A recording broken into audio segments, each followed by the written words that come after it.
ចំការសារីរី50 ហិកតាដែលខ្ញុំជួលបានផលល្អណាស់តម្លៃសរុបប្រហែល3មុនពេលបេះលោកពូយ៉ាប្រាប់ឲ្យខ្ញុំលក់ទាំងអស់$60000ឲ្យភូមិអ្នកជាមនុស្សក្រៅស្រុកភ្នំនេះភូមិឲ្យអ្នកធ្វើស្រែចម្ការឥឡូវផ្លែទុំហើយអ្នកគួរតែជួយភូមិឲ្យចម្រើនដែរអ្នកចំណេញ$60000គ្រប់គ្រាន់ប្រាក់ចំណេញដែលនៅសល់យកទៅជួសជុលផ្លូវភូមិមើលពួកខ្ញុំធ្វើការដោយយុត្តិធម៌ជានិច្ច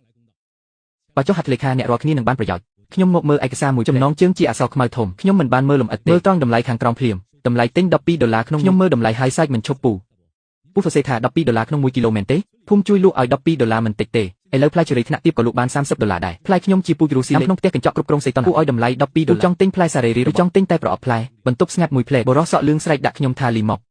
ឯងនិយាយជាមួយលោកប្រធានខ្ញុំមិនខ្វល់ពីគាត់តមើលជើយោឆៃពូ50ហិកតាផល50000គីឡូ$60000ពូចង់យកទៅហើយត្រូវរងចាំ1ឆ្នាំទើបសងការរកស៊ីរបស់ពូស្រួលជាងប្លន់ធនាគារទៅទៀតមុខជើយោឆៃងឹតភ្លាមគាត់គោះទៅហើយនិយាយថាលីម៉ុកអ្នកជាមនុស្សក្រៅស្រុកបើគ្មានខ្ញុំយល់ព្រមទេតើអ្នកអាចជួលដី$300ក្នុង1ហិកតាបានទេកុំភ្លេចគុណគេពេលមានទឹកឥឡូវផ្លែទុំអ្នកចំណេញច្រើនបរោះក្រីក្រក្នុងភូមិនៅតែស៊ីដី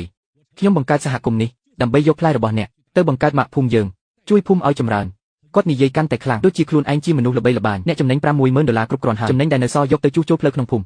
សង់ផ្ទះឲ្យចាស់គ្មានគ្រួសារមនុស្សមិនត្រូវគិតតែពីខ្លួនឯងទេយកទេឯងផឹកទឹកភូមិយើងដាំដំណាំលើដីភូមិយើងចង់ស៊ីតែម្នាក់ឯងមិនមានផ្លិតទេខ្ញុំបែរមើលទៅចាយ៉ានេះក៏ជាគំនិតឯងចាយ៉ាដើរមកដោយពាក់ស្បែកជើងមើលទៅលីមកដោយធម្មតាពូធំនិយាយត្រូវហើយប៉ុន្មានឆ្នាំនេះឯងដាំដំណាំពូធំជួយឯងមិនតិចទេឥឡូវភូមិត្រូវការឯងឲ្យចំណេញខ្លះទៅអីក៏អីឲ្យចំណេញ2400000បុករួមទាំងថ្លៃដើមនិងប្រាក់កម្ចី4ឆ្នាំរបស់អូយកុំគិតចំណេញខាត់ច្រើនពេកពូធំថាប្រាក់ឧបត្ថម្ភភូមិនឹងឲ្យឯងមុនគេនេះជាការរកស៊ីយូរអង្វែងទេគ្រួសារតែមួយឯងគិតច្រើនពេកហើយពាក្យថាគ្រួសារតែមួយប្រើបានល្អណាស់រាល់ដងគ្រួសារគាត់ចង់បិទឈាមខ្ញុំតែងតែប្រើពាក្យនេះជាថ្នាំស្ពឹកខ្ញុំក្រោបដើរទៅតោយកកិច្ចសន្យាលក់ដុំនោះលោកចៅហ្វាយស្រុកចៅយូឆៃគិតថាខ្ញុំនឹងចុះហត្ថលៀមដោយមោទនភាព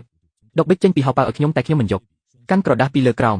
ហើយក្រដាស់ពីសន្លឹកជា4ចុងក្រោយคล้ายជាកំទេចខ្ញុំបោះវាចោលទៅក្នុងធុងសម្រាមក្បែរនោះផ្លែឈើរបស់ខ្ញុំតម្លៃ60ខ្វះមួយកាក់ស្លឹកមួយក៏ឯងយកមិនបានដែរ